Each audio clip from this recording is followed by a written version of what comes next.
नमस्कार.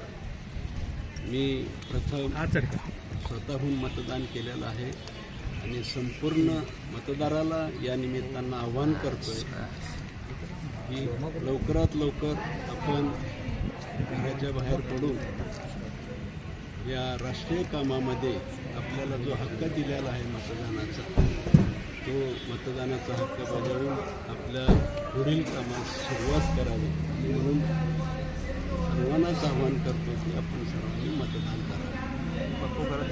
काय वाटतं?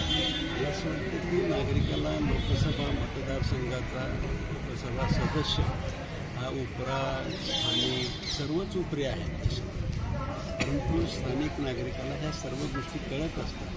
विरोधकांना कुठले मुद्दे नव्हते आणि म्हणून नावेलाजानं कुठला तरी करून काढायचं. त्यांचा प्रचार प्रसिद्धीसुद्धा म्हणजे कुठलं नियोजन नव्हतं, पण केवळ टीका टिप्पणी ह्याच्यापेक्षा काही नव्हतं.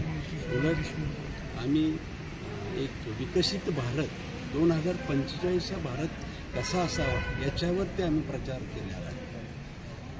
सातत्याने एक प्रचार. मला असं वाटतं की माननीय मोदी साहेब म्हणतात सर्वात गीता असेल, कुराण असेल, बायबल असेल, ह्याच्यापेक्षाही महत्त्वाचा कुराण आपलं संविधान हे महत्त्वाचं आहे आणि कुणीही संविधानाचं काही करणार नाही. उलट खरं म्हणजे आपल्याला आठवत असेल आणीबाणीच्या काळात या संविधानाचा कुणी गैरवापर केला हे आपल्याला सगळ्यांना माहिती आहे, परंतु भारतीय जनता पक्षाच्या चुकून म्हणत आणि कुणीच त्याचा संविधानात बदल करू शकणार नाही याची खात्री आहे.